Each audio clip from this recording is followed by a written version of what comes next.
Genevieve Kluter knows this protest is illegal.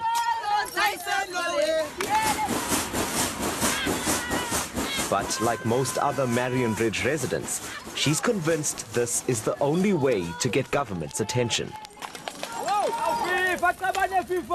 They want the houses promised to them in 2012. And this is just the latest in a series of riots here.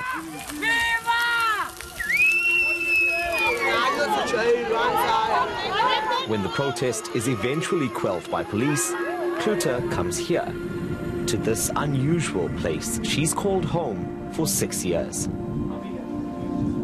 It's me. I got my uncle. I'll show you where his section is at the moment. But in here, it's me, my 4 kids with my partner. Okay, you say this was a change room? Yes, it was a change room. So I can show you the toilet here.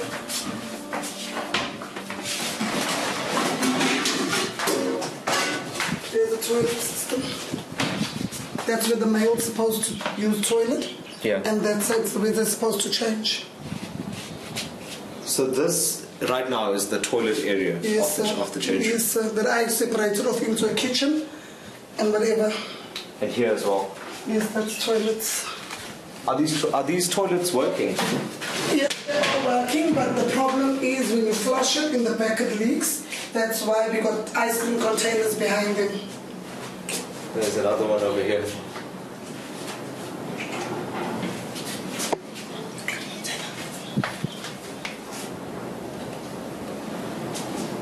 I think these things were placed here for them when they use toilets, you can wash their hands, whatever. Yeah. Yeah. And what's in the other room? This is the change room. This is where they're supposed to change when they're jumping into kits to go and play soccer. These are the showers where they were supposed to be showering in, which we had invaded, and we stayed in it. I made it as homely as possible because I don't have anywhere to go to. I'm a mother of 4 children that's living in here.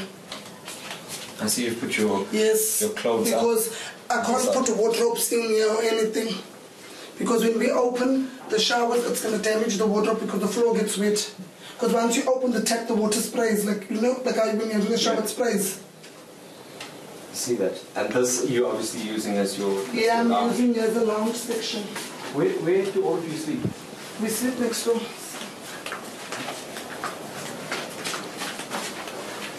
Come here.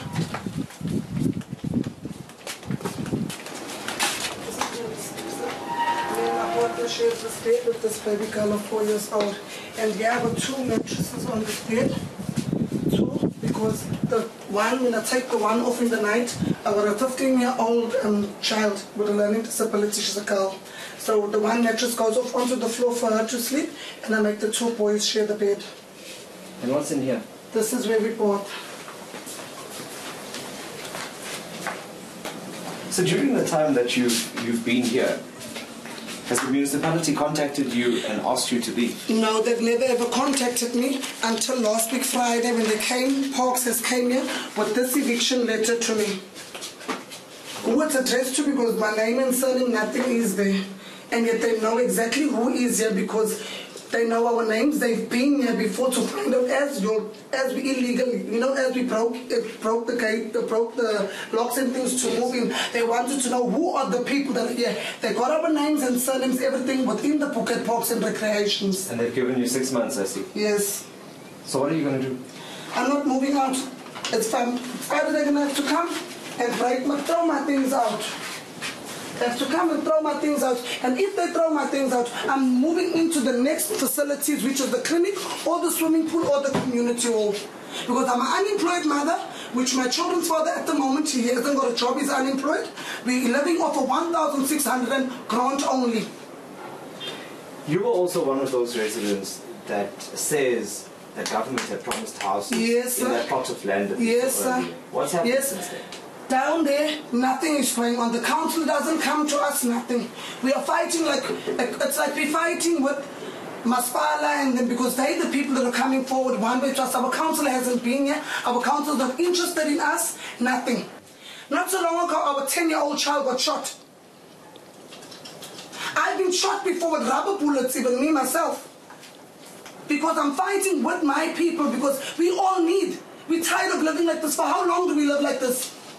For how long? Generations and generations. I am a mother, my daughter's growing. My daughter's in a full pregnant one day. Where am I going to put her baby?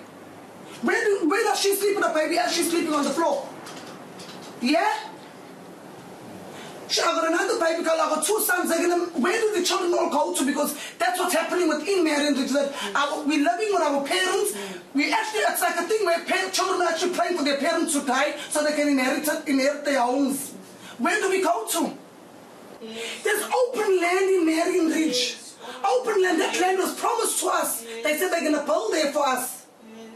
They're not doing anything now. They come tell us it's swampy, it's damp, all that. But before that, I mean, are you looking to have a meeting with your councillor? Are you wanting to speak to the MEC? That's why we're doing this. The things that we've been planning on the road, whatever. Because we found the councillor. Not we found the councillor. The councillor found us yesterday. I was there by the clinic. We came and closed up the clinic. Because we said that's the only time the councillor hears our cry, is when we close the clinic. Councillor never came forward to us here at the clinic. Instead, he phoned one of our comrades that were with us and stated on the phone when the comrade said to him on the phone that Jenna has got an eviction letter. She's a mother of 4 children. Where does she go to? And there's a lady that's staying down there already built her shack. Yeah. She's a mother of 6 children that had broken down. Where do they go to? He stated on the phone that if people are homeless, it's not his problem. And that's so cruel. As a councillor, to be so cruel towards us.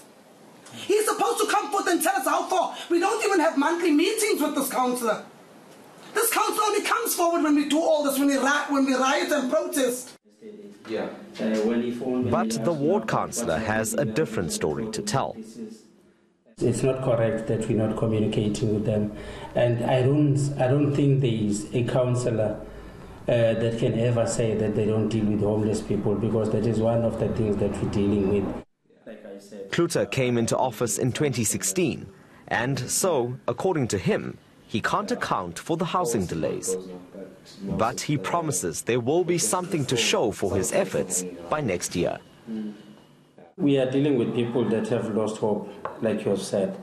And 2, we are dealing with people that have their political agendas. And it is not true that the government is not doing anything to help Mariannridge people. Like I've said, we are building the 20 houses, which are show houses for now. Then by January, the contractor will be appointed. And I'm sure you would have noticed that most of the people that are leading that protest belong to other political organizations. So they want to see the ANC failing, which is something impossible, because whatever that we promise the people will be fulfilled. In fact, we don't have land in Mariannridge. So we have been identifying different pockets where we can build these houses. It's not like we have a big land where we can build everything in one space. So the land that they're using now for shacks, it's the same land that we're going to be using for the houses that they've been waiting for from 2012. Are those people then going to be beneficiaries, the ones that are now protesting, the ones that are erecting shacks there? At this stage, we cannot confirm who's going to be the beneficiary.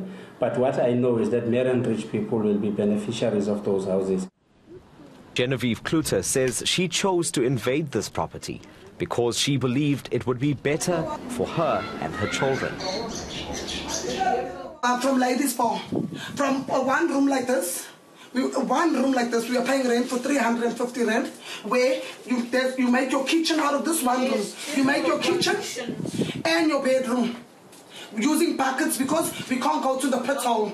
Because sometimes you can fall into the pit hole. There's a child that fell in the pit hole in Ladies Bar, which one of the people from Ladies Bar had to jump into Ladies Bar to go and take out their child. That was last year that happened. I was already out there. Your servants stay like that. I used to sit. I also had a room there. I had 3 children and I was staying there. I used to sit on the bucket while my pot was cooking there. Sitting on the bucket and using a toilet, that's like a toilet, while the pot's cooking. That's not fair to nobody. That even presidents don't live like that. Some have it even worse though.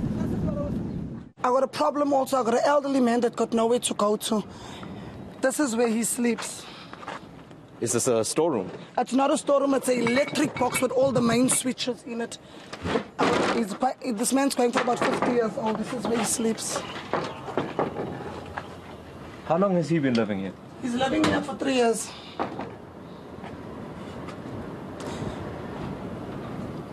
So when does he come here? He comes here, he's here all the time. He's here all the time with us. He lives here. He eats inside with us, everything, but this is where he sleeps. Because we don't have space. You understand? Where is he going to sleep? Inside, there's no space. So this is where he literally sleeps. Although the councillor has appealed for patience from the community, Kluter says she has none left. I've given up on him. He failed me too many times. I've given up on him. So to me, in other words, I don't own a councillor. And I pray that someone, another, not even, ANC, I've never voted, number one. Any other thing, I don't vote. But I'm going to make sure that I vote this year because I'm tired of suffering like this. This is the way we live here. My child goes, my child has to walk off this grounds 5 o'clock in the morning to go and stand there to wait for a bus to go to school. And she's a child with a learning disability. Look at my baby girl too. There's no privacy here even though. But we choose to live like this because we got nowhere to go. If I had another place, I was never going to be living here.